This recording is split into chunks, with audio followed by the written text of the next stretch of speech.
जय जगन्नाथ जय जगन्नाथ जय जगन्नाथ प्रश्न थिला जदि प्रारब्ध अनुसार निश्चय दुख भोगिबाकू पड़िबो तेबे औषध दान मंत्र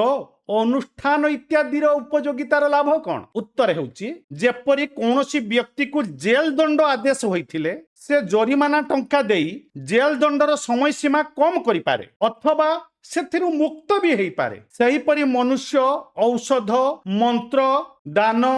ଅନୁଷ୍ଠାନ ଇତ୍ୟାଦି ଉପାୟ କରି ପ୍ରାରବ୍ଧର ଭୋଗକୁ କ୍ଷୀଣ କରିପାରିବ ନା ପ୍ରଭୁଜୀ ପ୍ରାରବ୍ଧର ଭୋଗ କଣ ନଷ୍ଟ ହେଇପାରିବ ହଁ ହୋଇପାରେ ଏଇଥିପାଇଁ ତ ଆର୍ତ ଭାବରେ ପ୍ରାର୍ଥନା କଲେ ପରିସ୍ଥିତି ବଦଳି ଯାଏ ଓ କଷ୍ଟ ଦୂର ହେଇଯାଏ ଘରେ ତ ଆର୍ତ ଜାଗାକୁ ଆସିକିରି ଦେଖ ଆମେ ତ ଆର୍ତ କଣ ବୁଝିଲେନି ଆମର ଅସୁବିଧା କଣ ଏଠି ଆମେ ତ ମଜଗୁଲ ଅଛେ ସଂସାରରେ ପୁଣି ଆଜି ପ୍ରଶ୍ନ ହେଉଛି ପ୍ରଭୁଜୀ ଭଜନ କରିବା ଦ୍ୱାରା ଭୁକ ଦୂର ହେଲା ଏହା ହେଲା କର୍ମର ଫଳ ତାପରେ ଝାଡା ଗଲେ ଏଇଥିରୁ ପ୍ରମାଣିତ ହେଲା ଯେ କର୍ମର ଫଳ ମଧ୍ୟ କର୍ମ ଅତଏବ ମନୁଷ୍ୟ ଯାହା କିଛି କରେ ପ୍ରାରବ୍ଧ ଅନୁସାରେ ହିଁ କରେ ପୁରୁଷାର୍ଥରୁ କିଛି ହୁଏ ନାହିଁ ସବୁ କିଛି ଯେ ପ୍ରାରବ୍ଧରୁ ହୁଏ ଏ କଥା କେତେ ଦୂର ସତ ପ୍ରଭୁଜୀ ଜୟ ଜଗନ୍ନାଥ।